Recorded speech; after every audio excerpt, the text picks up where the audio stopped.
السلام عليكم. اهلا بكم معانا.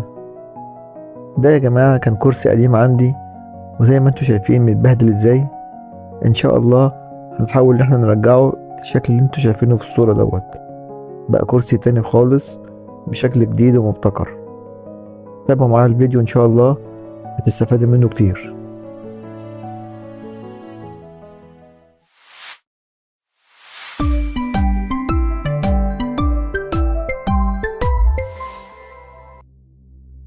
اول حاجة هنبدأ نمسمر الكرسي بالكامل، نشوف اي جزء فيه مكسور ونصلحه. وبعد كده انا جبت هنا صنفرة خشنة وبدأت أصنفر الكرسي بالكامل علشان أشيل الدهان القديم.